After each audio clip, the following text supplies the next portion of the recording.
Welcome back. اب آگے بڑھتے ہیں اپنے نیکسٹ سیگمنٹ کی جانب اور بات کر لیتے ہیں موت کے بارے میں. موت ایک اٹل حقیقت ہے جس سے کوئی فرار نہیں ہو سکتا.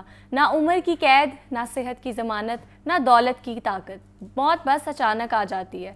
ایک لمحہ پہلے انسان منصوبے بنا رہا ہوتا ہے اور اگلے ہی لمحے اس کا نام ماضی بن جاتا ہے. قرآن مجید ہمیں یاد دلاتا ہے کہ ہر جان نے موت کا مزہ چکھنا ہے، مگر سوال یہ ہے کہ کیا ہم نے اس ملاقات کی تیاری کی ہے؟ کتنے گناہ ہیں جنہیں ہم کل توبہ کر لیں گے کہہ کر ٹال دیتے ہیں؟ کتنے رشتے ایسے ہیں جو انا کی وجہ سے ٹوٹے ہوئے ہیں؟ حضرت محمد صلی اللہ علیہ وآلہ وسلم نے فرمایا کہ لذتوں کو ختم کر دینے والی چیز یعنی موت کو کثرت سے یاد کیا کرو، کیونکہ موت کی یاد انسان کو سنجیدہ، محتاط اور اللہ کی طرف متوجہ کرتی ہے.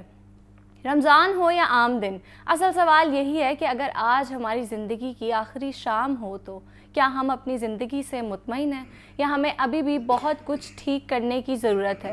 اور اس پر بات کرنے کے لیے مجھے جوائن کیا ہے سیرت اسکالر ڈاکٹر پیر طارق شریف زادہ صاحب نے اور ساتھ ساتھ اسلامک اسکالر احسن اویس مستوی صاحب نے. السلام علیکم، کیسے ہیں آپ؟ وعلیکم السلام ورحمۃ اللہ. اچھا ڈاکٹر صاحب، سب سے پہلے یہ بتائیں کہ سیرت نبی صلی اللہ علیہ وآلہ وسلم میں موت کے تصور کو کس انداز میں بیان کیا ہے؟ بسم رب محمد کریم علیہ الصلوۃ والتسلیم. سب سے پہلے تو یادآوری کا شکریہ. اور یقیناً انسانی تاریخ میں سب سے اہم ترین اور سب سے زیادہ زیر بحث لایا جانے والا موضوع جو ہے اسے اگر ہم موت کہیں تو شاید غلط نہ ہوگا. ہم انسانی تاریخ پر جب نظر دوڑاتے ہیں تو ہمیں پتہ چلتا ہے کہ موت پر گفتگو کرنا، غور و فکر کرنا اتنا ہی پرانا ہے جتنا خود انسان کی اس کرۂ ارضی پر تاریخ پرانی ہے.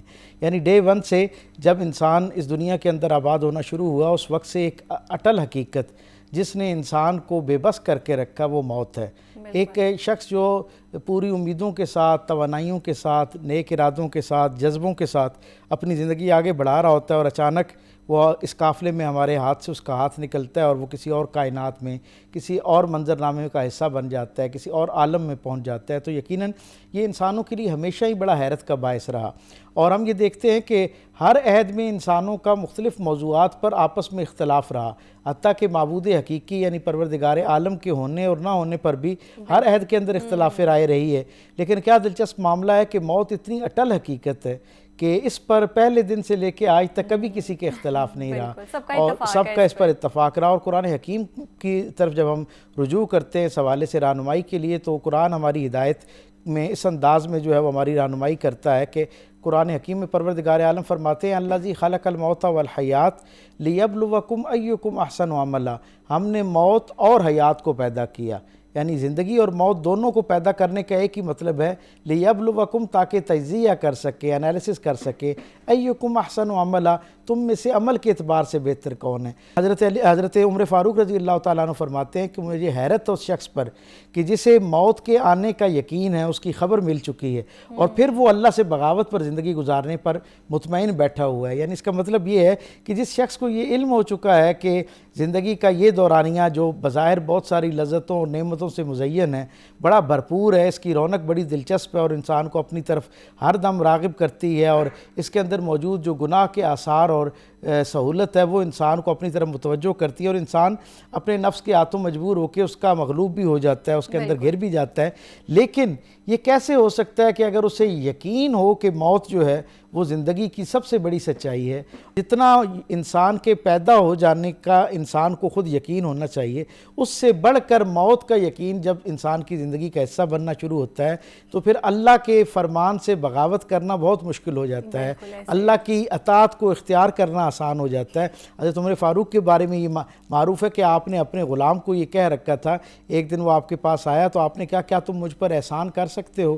تو وہ دم بخود ہو گیا. اس نے کہا میں تو ایک غلام ہوں، آپ کا ورکر ہوں، آپ کے ساتھ معاون اور مددگار ہوں، آپ کا ایک درجے پہ ملازم ہوں، آپ مجھے بتائیں کہ میں آپ کی کیا مدد کر سکتا ہوں؟ کہا تم نے بس روزانہ کی بنیاد پر گاہے گاہے جب میں تمہاری طرف متوجہ ہوں تب بھی اور جب میں تمہاری طرف متوجہ نہ ہوں تب بھی تم نے مجھے موت پر باخبر کرتے رہنا ہے، بار بار یاد کراتے رہنا ہے کہ موت آنی ہے.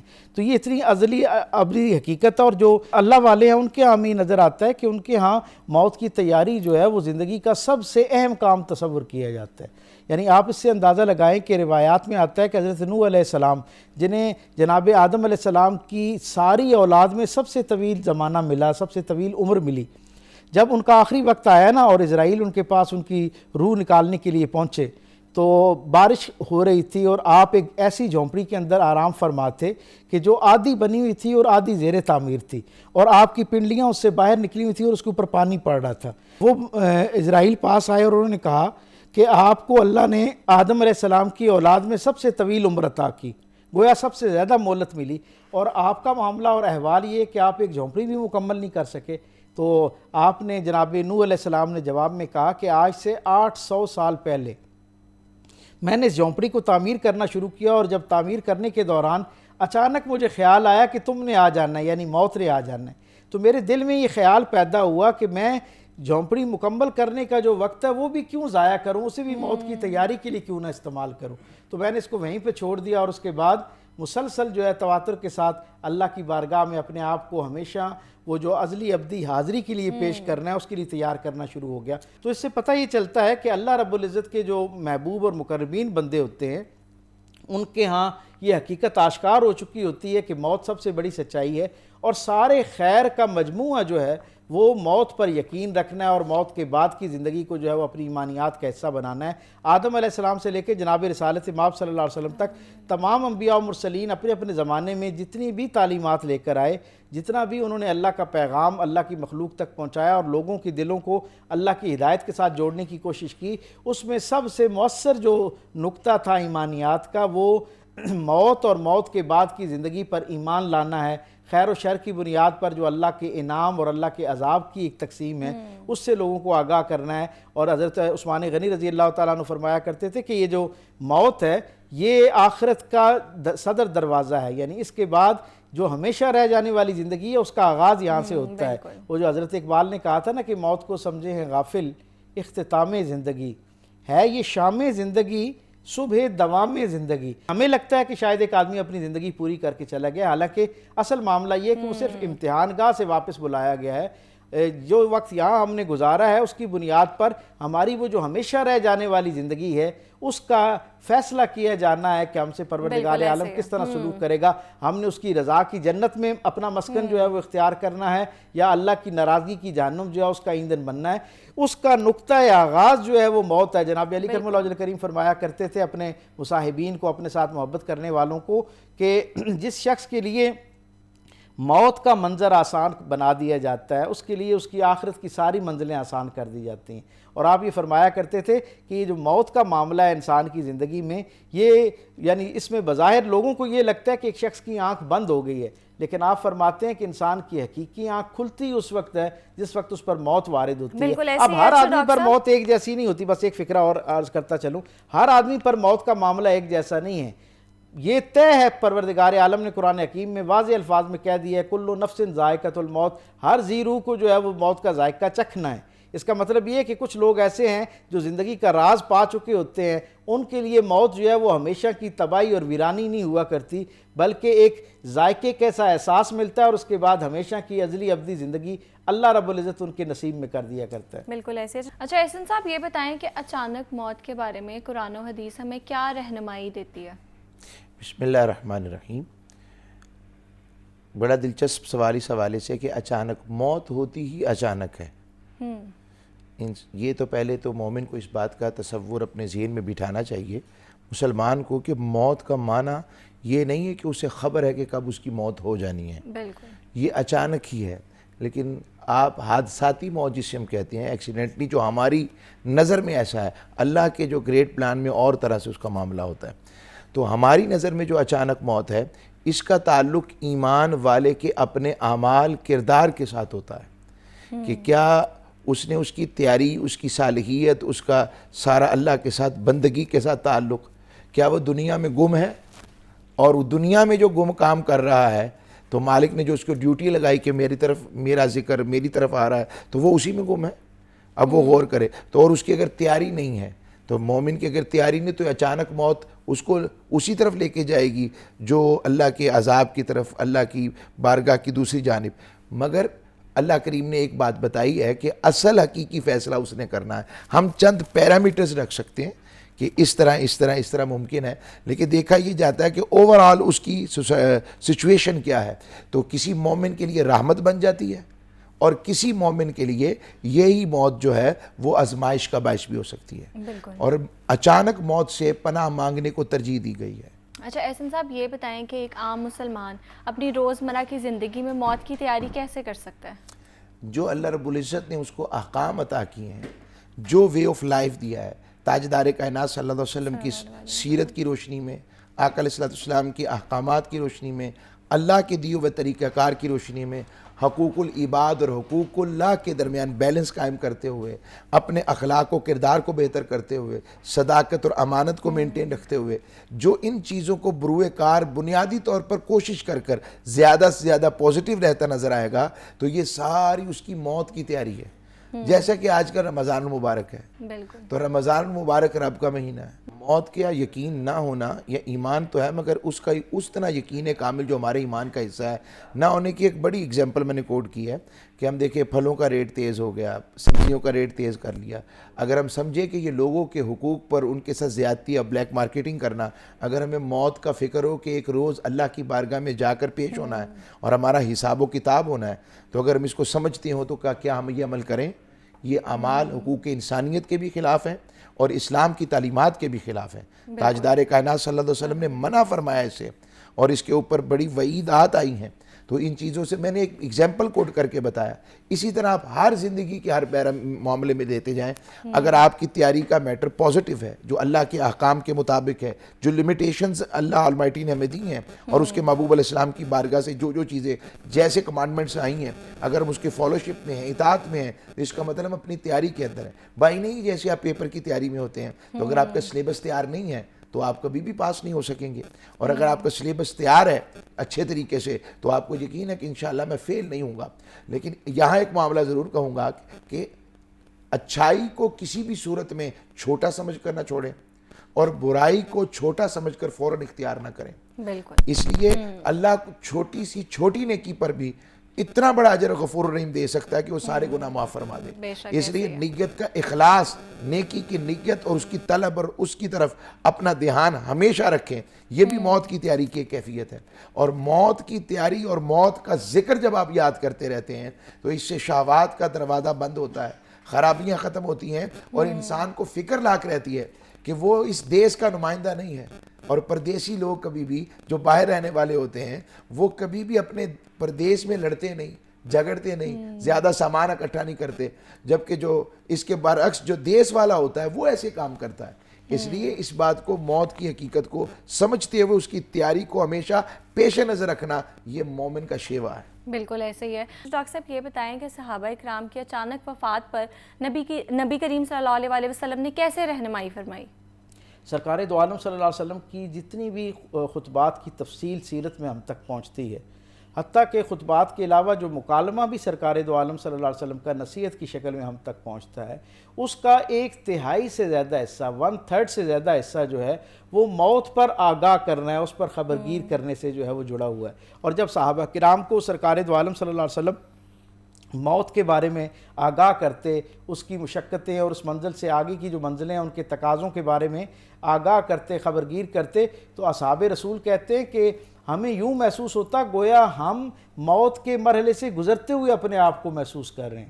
اور پھر وہ کہتے ہیں کہ جب سرکار دو عالم صلی اللہ علیہ وسلم اللہ کا موت کے بعد جو بندے کے ساتھ معاملہ ہے اس کی نافرمانی کی وجہ سے جلال والا، ناراضگی والا، ہمیں وہ جب بیان کیا جاتا تو ہمیں یوں لگتا اور ہم دل سے ایک حسرت کے ساتھ دعا کرتے کہ کاش ہم انسان ہی نہ ہوتے کہ اللہ کے سامنے ہمیں حساب کتاب دینا پڑتا اور جواب دہی دینا پڑتی. لیکن کہتے ہیں کہ جب سرکار دو عالم صلی اللہ علیہ وسلم اللہ کے مقربین اور فرما بردار بندوں کے بارے میں، اللہ کے انعامات کے بارے میں تذکرہ کرتے کہ یہ موت ایک لمحے کی، ایک ہچکی کا سفر ہے، اور اس کے فوراً بعد اللہ کی نعمتیں، نہ ختم ہونے والی نعمتوں کی ایک دنیا تم پر کھلنے جا رہی ہے. جب سرکار دو عالم اس راحت افزا منظرنامے کو ہمارے سامنے آشکار کرتے تو ہمیں زندگی سے موت زیادہ خوشنما اور پیاری لگنا شروع ہو جاتی، اور ہمیں زندگی جو ہے وہ ایک قید خانے کے طور پر لگتی کہ کون سا وہ وقت ہو جب ہم اس امتحان گاہ سے نکلیں، اپنا امتحان مکمل کریں، اور یہاں سے کامیابی کی سند لیتے ہوئے، موت کی پل سے گزرتے ہوئے اللہ کی ہمیشہ رہ جانے والی جو نعمتوں کی جنت ہے اس کے حقدار قرار پائیں. صحابہ کرام کے ہاں رسول اللہ صلی اللہ علیہ وسلم کی نسبت اور تعلق سے وہ جب حضور کے جانے کے بعد بھی حضور کا تذکرہ کرتے تو اس میں ایک بڑا حوالہ